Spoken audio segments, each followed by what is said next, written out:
एक लड़की अपने घर पे बैठी सोशल मीडिया पे रील स्क्रॉल कर रही होती है। तभी उसके सामने एक स्टोरी आती है जिसमें मुस्कान ने अपने पति की हत्या कैसे की और उसे मार के ड्रम में कैसे डाला, ये वाली कहानी चल रही थी।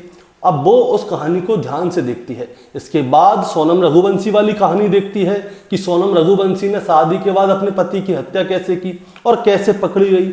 अब वो इसी तरह की रील में और वीडियो में ज़्यादा ध्यान देती थी। और इसके बाद वो क्या करती है दोस्तों, वो जाती है अपनी छोटी बहन के बॉयफ्रेंड के पास और उससे कहती है कि क्या तुम मेरे लिए एक कत्ल कर सकते हो। तो उसकी छोटी बहन का बॉयफ्रेंड पूछता है किसका कत्ल करना है।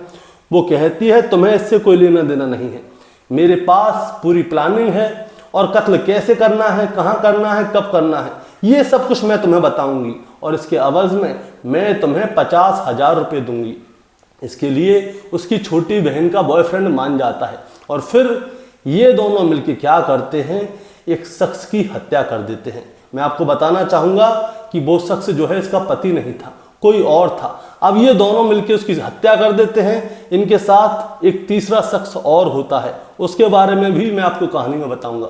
और इसके बाद ये इस तरह से निकल जाते हैं कि मानो कुछ हुआ ही नहीं है और ये लोग सोचते हैं कि शायद इनको पुलिस कभी पकड़ नहीं पाएगी, क्योंकि इन्होंने जो कत्ल किया था बहुत ही चतुराई से किया था।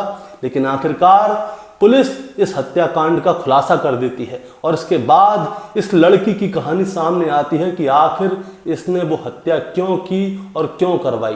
दोस्तों, आज की कहानी में हम इसी लड़की के बारे में जानेंगे कि आखिर इस लड़की ने 50,000 रुपये की सुपारी देके किसी की हत्या क्यों करवाई। तो दोस्तों, कहानी शुरू करूंगा उससे पहले मैं बस आपसे यही कहना चाहूँगा कि अगर आप मेरे चैनल पर नए हैं तो चैनल को जल्दी से सब्सक्राइब कर दीजिएगा, ताकि रोजाना रात को 8 बजे मैं आपके लिए एक सच्ची घटना की कहानी लेकर आ सकूं।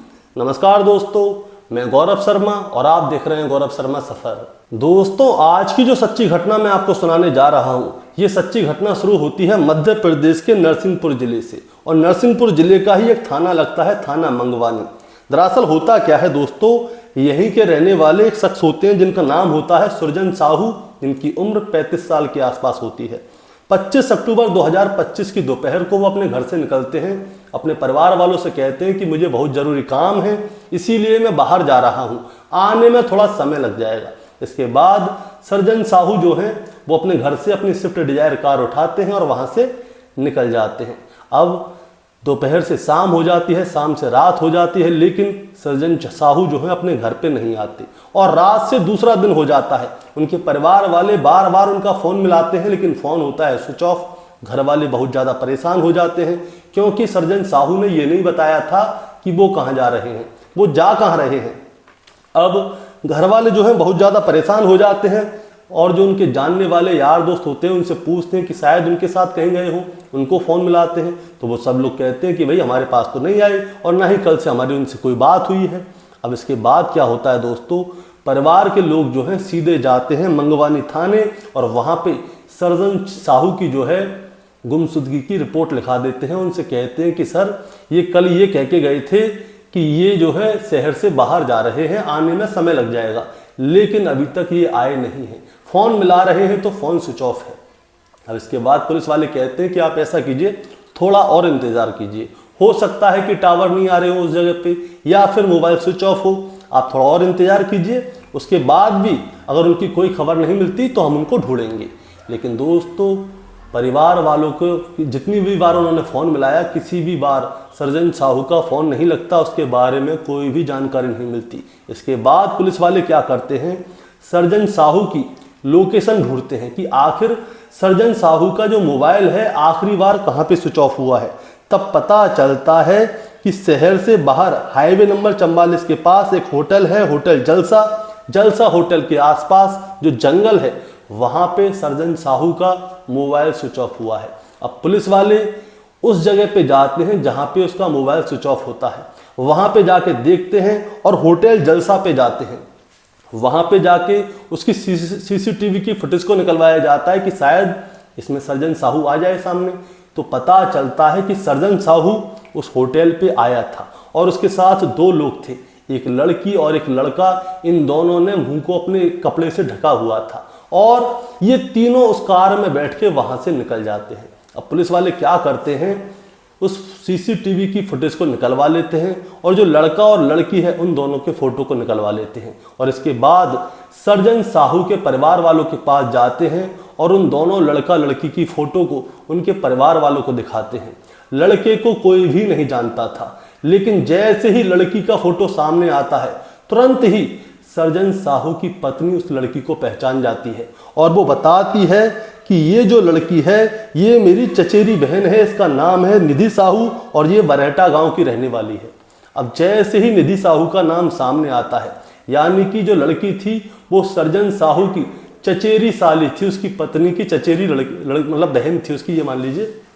अब निधि के पास पुलिस जाती है और पुलिस जब निधि के पास जाती है उसको हिरासत में लेती है और उससे पूछा जाता है कि सर्जन साहू तुम्हारे साथ वहां पे क्या कर रहा था और तुम वहां पे क्या कर रही थी। और इसके बाद सर्जन साहू गायब है और अब वो कहाँ है इसके बारे में हमें बताओ। अब जैसे ही निधि को गिरफ्तार किया जाता है तो निधि कहती है कि साहब सर्जन साहू जो है वो अपने परिवार से बहुत ज़्यादा परेशान था और उसे अपनी पत्नी के ऊपर शक था कि उसकी पत्नी किसी और से अवैध संबंध में है और उसकी पत्नी उसे कभी भी मार सकती है। अब जैसे ही ये वाली बात सामने आती है तो पुलिस वाले जो है निधि साहू के चेहरे को अच्छी तरह से देख रहे होते हैं।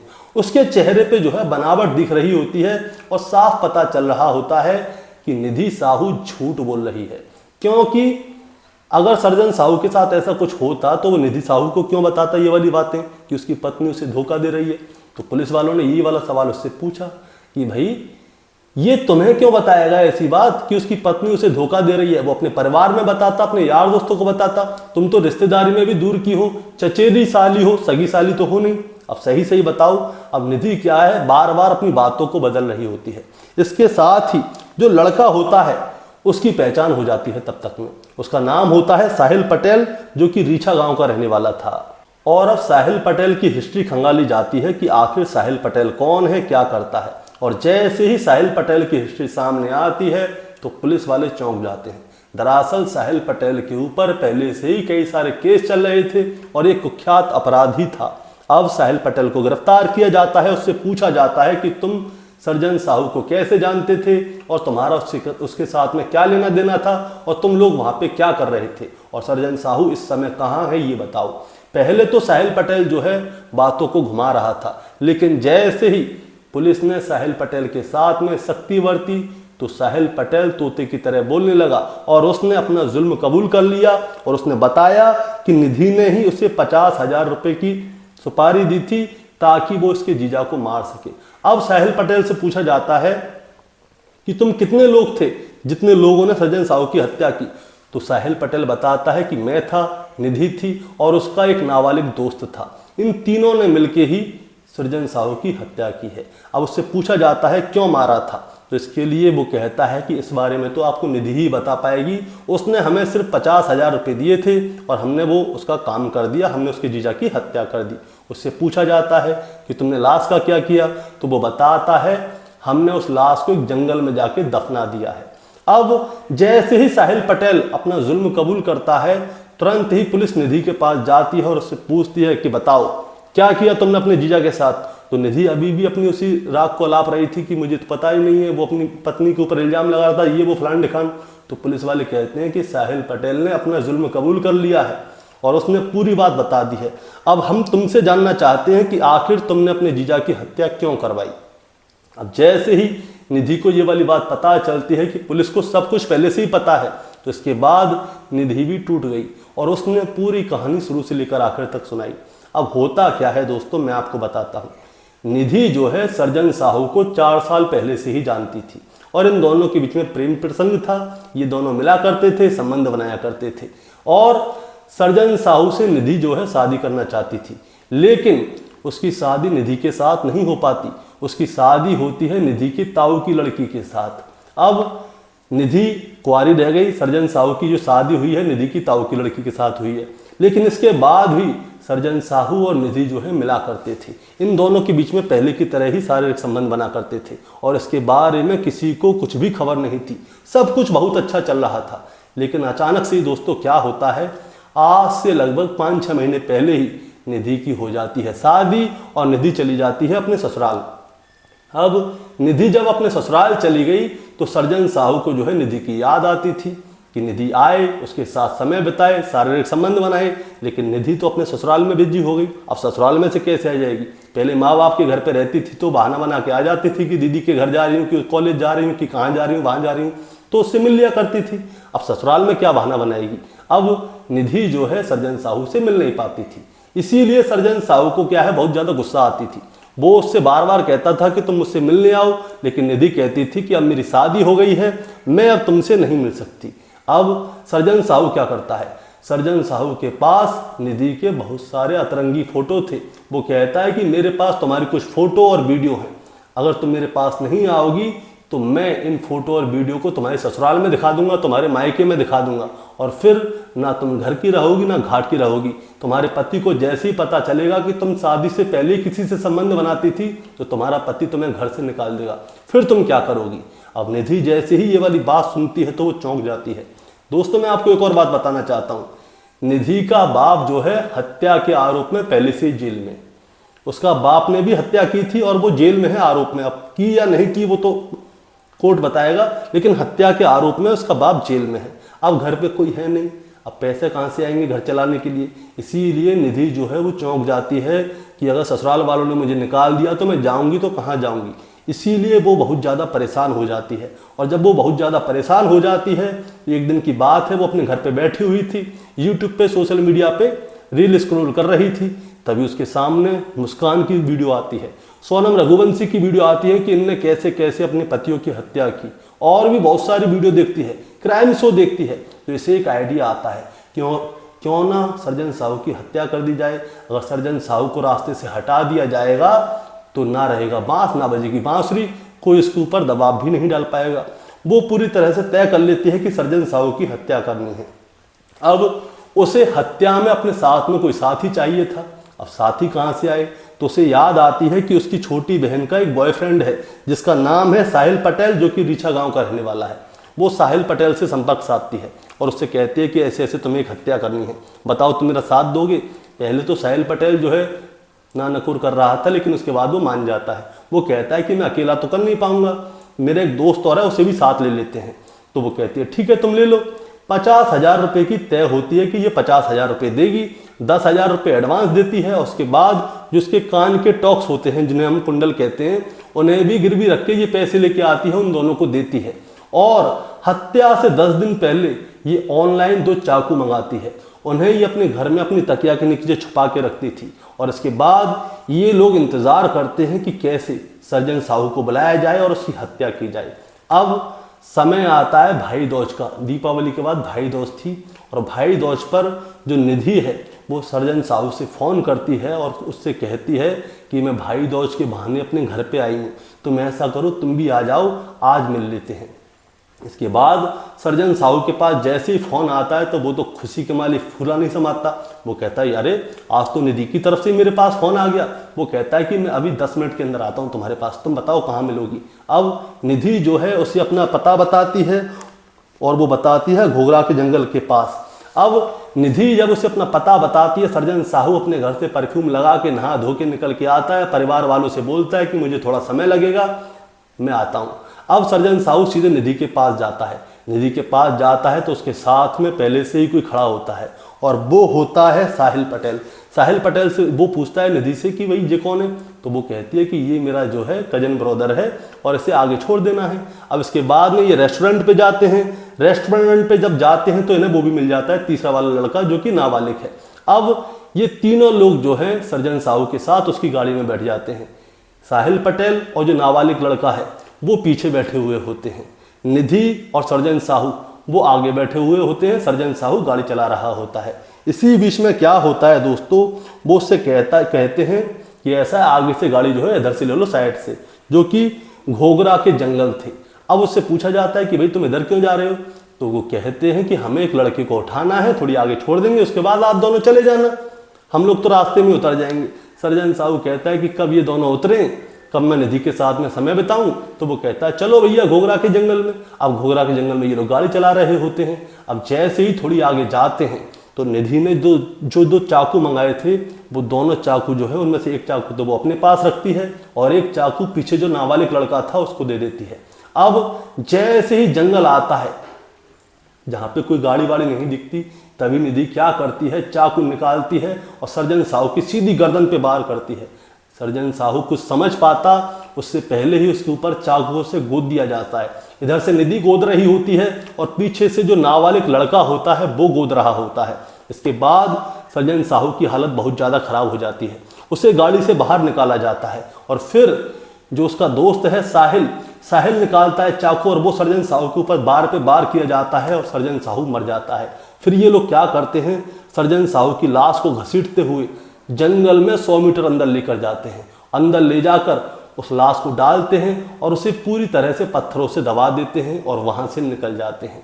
अब क्या होता है दोस्तों, इसके बाद ये लोग अपने अपने घर चले जाते हैं। ये सोचते हैं कि किसी के हाथ लगेंगे नहीं, ये लोग सबके हाथ लग जाते हैं, पुलिस के हाथ, और सारी कहानी सामने आ जाती है। अब पुलिस वाले इनसे कहते हैं कि तुमने लाश को कहाँ पे दफनाया, अब हमें वहां पे लेके चलो। अब ये पुलिस को लेकर जाते हैं जंगल में दोपहर के समय पे। अब जंगल में ये लाश को ढूंढ रहे होते हैं लेकिन लाश इनको नहीं मिलती। ढूंढते ढूंढते शाम हो जाती है और शाम होते होते ये लोग जो है पुलिस को पता नहीं घुमा रहे थे, क्या कर रहे थे, लेकिन लाश मिलती नहीं है। अब जैसे लाश नहीं मिलती पुलिस वाले बहुत ज़्यादा परेशान हो जाते हैं। इनसे पूछते हैं कि बताओ लाश कहाँ है। ये कहते हैं साहब यहीं कहीं पे हमने दफनाई थी, अब पता नहीं कहाँ है। इसी बीच में क्या होता है, एक डॉग स्क्वाड का कुत्ता होता है। डॉग स्क्वाड का कुत्ता सूंघते सूंघते पत्थर के ढेर के पास जाता है और उस पत्थर के ढेर में से 2 पैर निकल रहे थे। जो डॉग स्क्वाड का जो कुत्ता संभालने वाला पुलिस वाला होता है वो देखता है कि पत्थरों के बीच में से 2 पैर निकल रहे हैं, तो वो चौंक जाता है और चिल्ला के जो बड़े ऑफिसर होते हैं उनको बुलाता है और कहता है कि साहब यहाँ है लाश। वहाँ से लाश को निकाला जाता है, सर्जन साहू के परिवार को सौंप दिया जाता है पोस्टमार्टम के बाद में, और उसके बाद में निधि को गिरफ्तार कर लिया जाता है। उसके साथ में साहिल पटेल को गिरफ्तार कर लिया जाता है और जो नाबालिग लड़का था उसे भी गिरफ्तार कर लिया जाता है। अब नाबालिग लड़का क्यों आया दोस्तों, उसके बारे में बताता हूँ। नाबालिग जो लड़का है उसके ऊपर 2 लाख से ऊपर का कर्जा था, अय्यास लड़का था। अब उसे कर्जा चुकाना भी था और कर्जा चुकाने के लिए वो भी इस हत्याकांड में शामिल हो गया। दोस्तों इस कहानी को सुनाने का मतलब आपको परेशान करना है, विचलित करना बिल्कुल नहीं है, बस आपको बताना है और जताना है। बताना और जताना ये है कि जब निधि अपने ताऊ की लड़की के घर को खराब कर रही थी तो उसे कोई भी दुख नहीं था।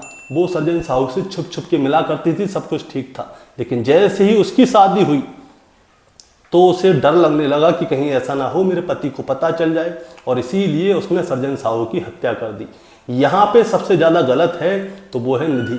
उसका पहले उनसे संबंध था, कोई बात नहीं है, लेकिन जैसी शादी हुई उसको अलग हो जाना चाहिए था। लेकिन वो शादी के बाद भी अपने जीजा से छुप छुप के मिलती थी। अब उसकी शादी हुई तो उसने छुप छुप के मिलना बंद कर दिया, उसने बिल्कुल ही मिलना बंद कर दिया। अब निधि की एक गलती की वजह से 3 लोगों का परिवार खराब हुआ। पहली उसकी बहन जिसके पति की उसने हत्या की है सर्जन साहू की।